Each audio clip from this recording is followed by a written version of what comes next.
കേരളത്തിലെ മാധ്യമങ്ങളെ മാധ്യമ ധർമ്മവും മാധ്യമ നൈതികതയും പഠിപ്പിക്കാനിരിക്കുന്നതിനും എളുപ്പമാണ് ഉമ്മറത്തിരുന്ന് നക്ഷത്രമണി ജീവിതം തീർക്കുന്നത്. മാധ്യമങ്ങൾ സെൻസിറ്റീവായ ജുഡീഷ്യൽ വിധികൾ വളച്ചൊടിച്ച് ക്ലിക്ക് ബൈറ്റുകളാക്കുന്നത് മുതൽ പക്ഷപാതപരമായും വസ്തുതാവിരുദ്ധമായും കണക്കുകളും വിവരങ്ങളും എത്തിച്ചതിനും വ്യക്തികളെ തേജോവധം ചെയ്തതിനും ജീവിതം നശിപ്പിച്ചതിനും വരെ നമുക്ക് മുൻപിൽ തെളിവുകളുണ്ട്. സാമ്പത്തിക വിവേചനം കാണിക്കുന്നുവെന്ന് ആരോപിച്ച് കേന്ദ്രത്തിനെ പലതവണ സുപ്രീം കോടതി കയറ്റിയ സംസ്ഥാനമാണ് നമ്മുടെ കേരളം. വയനാട് ദുരന്തത്തിന്റെ പശ്ചാത്തലത്തിൽ സംസ്ഥാനം കേന്ദ്ര സഹായം ആവശ്യപ്പെട്ട് സമർപ്പിച്ച എസ്റ്റിമേറ്റിലെ തുകകൾ സർക്കാർ ചിലവാക്കി എന്ന തരത്തിലുള്ള പ്രചരണം ഈ ചെയിനിലെ പുതിയ കണ്ണിയാണ്. മന്ത്രിമാർ പോക്കറ്റിലാക്കി, കട്ടു, പണം മറിച്ചു എന്നിങ്ങനെ വ്യാപകമായ തരത്തിൽ കുപ്രചരണങ്ങൾ ഇതിൻ്റെ പേരിൽ നടന്നു. ഇതിന് പിന്നാലെ പ്രതിപക്ഷ നേതാവ് ഉൾപ്പെടെയുള്ളവർ ഇതിൻ്റെ യാഥാർത്ഥ്യം അറിയാമായിരുന്നിട്ടും അത് ഏറ്റെടുക്കുകയും ഒരു പൊതുവിഷയമാക്കി മുതലെടുക്കുകയും ചെയ്തു. സംസ്ഥാനം ആവശ്യപ്പെടുന്ന എസ്റ്റിമേറ്റ് തുക സംസ്ഥാനത്തിന് ആവശ്യപ്പെടാനുള്ള പരിധിക്കുള്ളിൽ തന്നെയാണ് നിന്നിട്ടുള്ളത്. സംസ്ഥാനത്തിന് ഈ കാലങ്ങളിൽ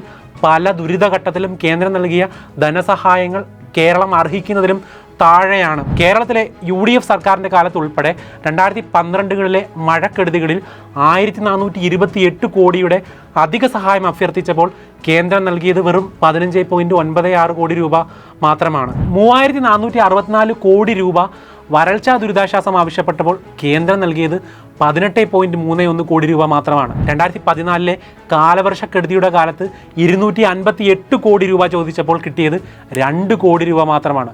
പുറ്റിങ്ങൽ വെടിക്കെട്ട് ദുരന്തത്തിൽ 48 കോടി രൂപ ചോദിച്ചിട്ടും ഒന്നും നമുക്ക് തന്നിട്ടില്ല. 2018 ലോകമറിഞ്ഞ കേരളത്തിൻ്റെ പ്രളയ ദുരിതത്തിലും 4796.40 കോടി രൂപ ചോദിച്ചപ്പോൾ 2900 കോടിയാണ് നമുക്ക് തന്നത്. ഈ പാറ്റേൺ ശ്രദ്ധിച്ചാൽ മനസ്സിലാകും, സംസ്ഥാനങ്ങൾ ഒരു ദുരന്തത്തിൽ അവർക്ക് ആവശ്യപ്പെടാവുന്ന പരിമിതികൾക്കുള്ളിൽ എത്ര രൂപ ചോദിച്ചാലും അതിൻ്റെ പകുതിയോ എന്തിന് പലപ്പോഴും 10% പോലും കേന്ദ്രം നൽകാറില്ലെന്ന്.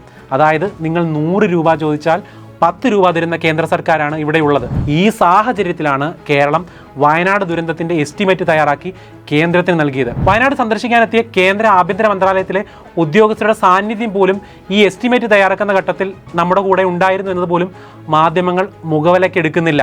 വേണ്ട, നിങ്ങൾ മാധ്യമങ്ങൾ കോണ്ടെക്സ്റ്റ് പറയണ്ട, കേരളത്തിനോട് കേന്ദ്രം നടത്തുന്ന സാമ്പത്തിക വിവേചനങ്ങളെക്കുറിച്ച് പറയണ്ട, ബഡ്ജറ്റിൽ കേരളത്തിന് നൽകുന്ന തുച്ഛമായ നീക്കിയിരിപ്പുകളെക്കുറിച്ച് പറയണ്ട, കേരളത്തിൻ്റെ ദുരന്ത ചരിത്രത്തിൽ കേന്ദ്രം കേരളത്തെ ഏതൊക്കെ സാഹചര്യത്തിൽ കൈവിട്ടു എന്നും പറയണ്ട.